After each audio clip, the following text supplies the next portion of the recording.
Hello buddies, career बडी club की निर्माण class में एक बार फिर आपका स्वागत है। उम्मीद है आप सभी वीडियोस को ध्यान से सुन रहे होंगे। करियर बडी क्लब आपके लिए बहुत सारी जॉब्स ला रहा है, लेकिन एक चीज देखने को मिल रही है और ये कंप्लेंट भी एचआर से आ रही है कि बहुत से बच्चे तैयार नहीं है। वो जॉब्स तो चाहते हैं, लेकिन बात कैसे करनी है, कैसे एचआर को अपनी बात रखनी है, वो बच्चों को अभी नहीं आ रहा। बहुत से बच्चे नर्वस हो जाते हैं, तो बहुत सारी प्रॉब्लम्स आ रही हैं एचआर को भी और बच्चे भी फेस कर रहे हैं। मेरे बार बार कहने के बावजूद भी कुछ बच्चे निर्माण क्लासेस के या तो वीडियो देखते नहीं है, इसी तरह लाइव इंटरेक्शन के लिए भी नहीं आते। अगर आप ऐसा करेंगे तो आप कभी भी एक अच्छी जॉब नहीं पा पाएंगे। तो देखिए, आपको हमारी सभी क्लासेस के लिए आना होगा, सारे वीडियोस को सुनना होगा, लाइव इंटरेक्शन करोगे तभी फायदा होगा, नहीं तो अप्लाई करते रहोगे, इंटरव्यू में बैठते रहोगे, सिलेक्शन नहीं होगा। आज की हमारी क्लास का जो टॉपिक है, जैसे कि पिछली क्लास में मैंने कहा था, इमोशनल इंटेलिजेंस।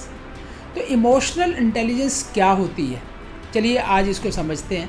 और इसकी ज़रूरत तो आपको सब जगह पड़ेगी जिस समय आपका इंटरव्यू हो रहा होगा, और इंटरव्यू होने के बाद जब जॉब लग भी जाएगी तब भी आपको खुद को और अपने आसपास के इन्वायरमेंट को कैसे मैनेज करना, इस टॉपिक के माध्यम से आप सीख पाएंगे। चलिए बात करते हैं इमोशनल इंटेलिजेंस क्या है। एक टर्म आपने सुनी होगी IQ, है ना, इंटेलिजेंट क्वोशेंट, और एक होती है इमोशनल क्वोशेंट। ये दोनों अलग अलग चीज़ें हैं। इंटेलिजेंट क्वोशेंट जहाँ आपकी क्वांटिटेटिव, एनालिटिकल और नॉलेज को चेक करता है। आपका जो इमोशनल इंटेलिजेंस है वो आप अपनी इमोशंस के प्रति कितने सेल्फ अवेयर हैं, उन्हें कैसे मैनेज कर रहे हैं, आप सोशली कैसे लोगों के साथ इंगेज हो रहे हैं, और आप एक लीडरशिप डेवलपमेंट या रिलेशनशिप डेवलपमेंट कैसे कर पा रहे हैं। तो ये दोनों चीज़ें अलग अलग हैं। ऐसा संभव है कि किसी का IQ बहुत ज़्यादा हो लेकिन EQ बहुत कम हो, और नॉर्मली होता भी ऐसे ही है कि बहुत सारे बच्चों का, बहुत सारे लोगों का IQ बहुत अच्छा होता है, EQ कम होता है। तो EQ के बारे में आज बात करेंगे। पहले इमोशनल क्वेश्चन को समझने से पहले हम इमोशंस को समझ लेते हैं। देखिए, इमोशन क्या होती है, ये एक नेचुरल हमारे माइंड की इंस्टिंक्टिव नेचर है जो कि बहुत सारे इन्वायरमेंट से और बहुत सारी सिचुएशन से पैदा होती हैं। यानी कि हमारा माइंड एक नेचुरली बिहेव करता है। जैसे देखिए, आप अपनी इमोशंस को दो कैटेगरी में बांट सकते हैं। पहली इमोशंस होंगी जो कि नेगेटिव होंगी, जैसे आप सैड हो जाते हैं, आप जेलस हो जाते हैं, आप क्रिटिकल हो जाते हैं लोगों के प्रति, और नेगेटिव माइंडसेट हो जाता है। और दूसरी इमोशंस होती है, आप खुश होते हैं, आप मोटिवेटेड होते हैं, आप जॉयफुल होते हैं, आप एंटरटेनिंग होते हैं। ये सारी चीज़ें आपके कैरेक्टर में होती हैं। तो ये दो तरह की इमोशंस हो गई।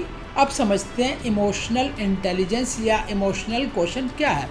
इमोशनल इंटेलिजेंस का मतलब होता है स्वयं की इमोशंस को समझना और उसे मैनेज करना, कंट्रोल करना, और दूसरों की इमोशंस को भी समझना और उसमें हेल्प करना, उनके साथ सोशली अच्छे से बिहेव करना, उन्हें लीडरशिप करना, उनके प्रति लीडरशिप करना, यानी कि एक लीडर के रूप में उनकी इमोशंस को बढ़ाना, ठीक करना। तो ये तो हुई इमोशनल इंटेलिजेंस की डेफिनेशन। अब हम आते हैं, डैनियल गोलमैन ने जो एक बड़े अच्छे तरीके से एक इमोशनल इंटेलिजेंस के बारे में बताया, और उसने कहा कि हर इंसान की इमोशनल इंटेलिजेंस को 4 डोमेन्स में और 12 कॉम्पिटेंसीज में बांटा जा सकता है। पहला डोमेन है वो है सेल्फ अवेयरनेस, यानी कि आप अपनी इमोशंस के प्रति कितने सेल्फ अवेयर हैं, और यानी कि जानते हैं मेरी इमोशंस क्या है। हर इंसान को पता होना चाहिए ना कि मैं खुश रहता हूँ या उदास रहता हूँ। इसी तरह अपनी इमोशंस को मैनेज करना, कंट्रोल करना। जैसे कि अपनी इमोशंस को कैसे कंट्रोल करेंगे, यदि आप बहुत ज़्यादा उदास हो रहे हैं तो उससे बाहर निकलना है।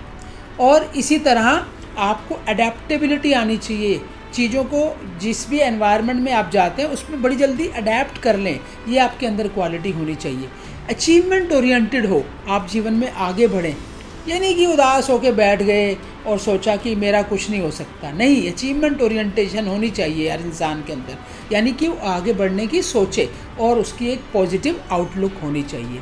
इसके बाद आता है कि सोशल अवेयरनेस, आप अपने आसपास की चीज़ों के प्रति कितने अवेयर हैं, यानी कि आपके अंदर एम्पैथी भी होनी चाहिए। आप स्वयं को दूसरों के स्थान पर रख कर देखें और इसके साथ आपके अंदर अपनी ऑर्गेनाइजेशनल अवेयरनेस होनी चाहिए कि आप जिस ऑर्गेनाइजेशन में काम कर रहे हैं वहाँ के लोगों के प्रति, उनकी इमोशंस के प्रति भी अवेयर हो। आखिरी चीज़ इसमें आती है रिलेशनशिप मैनेजमेंट, यानी कि आप लोगों को इन्फ्लुएंस करें, आपकी पर्सनैलिटी ऐसी हो कि आप दूसरों को अच्छे से इन्फ्लुएंस कर पाएँ, आप उन्हें कोच कर पाएँ, आप उन्हें मेंटर कर पाएँ और आप उनके कॉन्फ्लिक्ट्स को मैनेज कर पाएँ। बहुत सारे लोगों के अंदर कॉन्फ्लिक्ट्स हो सकते हैं, हर एक की इमोशनल इंटेलिजेंस बहुत अच्छी नहीं होती, कुछ की कम होती है, तो आप उन्हें मैनेज करें, कंट्रोल करें, कोच करें और उनके कॉन्फ्लिक्ट में हेल्प करें कि ठीक कैसे हो सकता है। टीम वर्क, आप एक टीम की तरह काम करो। और आखिरी चीज़ इसमें आती है इंस्पिरेशनल लीडरशिप, कि आप एक इंस्पिरेशनल लीडर हैं, आपको देख के लोग उत्साहित होते हैं और आप अपनी पूरी टीम को अच्छे से मैनेज कर पाते हैं। तो ये डैनियल गोलमैन का जो एक 4 डोमेन्स और 12 कॉम्पिटेंसीज का जो एक पूरा एक मैट्रिक्स टाइप का है, इससे आप अपनी इमोशनल इंटेलिजेंस को इम्प्रूव कर सकते हैं। आप देखें कि मैं कहाँ स्टैंड कर रहा हूँ। और फिर बात आती है कि इमोशनल इंटेलिजेंस अच्छी होगी या कैसे अच्छी करें। तो सबसे बड़ी बात तो यह है कि इमोशनल इंटेलिजेंस को अच्छा करने के लिए आप ध्यान से लोगों को सुनें, उनकी बातों को सुनें, ज़्यादा बोलने की बजाय आप उन्हें सुनें। इसके साथ साथ ही आप एम्पैथाइज़ करें लोगों के प्रति कि कैसे आप उनकी वो किस इमोशनल स्टेट में हैं। उदास हैं तो आप उनकी उदासी को दूर करें, अगर वो मायूस हैं तो उनकी मायूसी को ख़त्म करें, अगर वो खुश हैं तो उनकी खुशी को और बढ़ाएं। तो इस तरह से आप उनकी इमोशंस को मैनेज कर सकते हैं एम्पैथाइज़ करने के बाद। इसके अलावा फिर आती है बात वही कि इंस्पिरेशन, आप लोगों को इंस्पायर करने का एक अपना नज़रिया रखें कि मैं कैसे लोगों को इंस्पायर कर सकता हूँ। नेचुरल सी बात है, आपके अच्छे कैरेक्टर, आपके मोटिवेशनल कैरेक्टर से लोग इंस्पायर होंगे।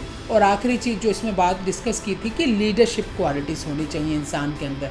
अगर आपके अंदर लीडरशिप क्वालिटी हैं और आपने वो डेवलप कर ली हैं तो फिर आपका इमोशनल इंटेलिजेंस बेटर होगा, यानी आप पूरे समाज को, पूरे देश को अपना परिवार मान के चलेंगे।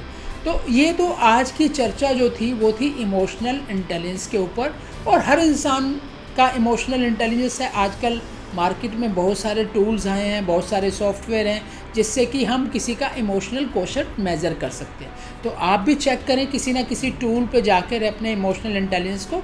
हालांकि एक बात मैं आपको बता दूं, ये टूल बिल्कुल परफेक्ट नहीं है, क्योंकि किसी की इमोशन को पूरी तरह से मेज़र करना ये असंभव है। कौन इंसान खुश है ये तो आप समझ सकते हैं, पर कितना खुश है ये नहीं आप पता लगा सकते।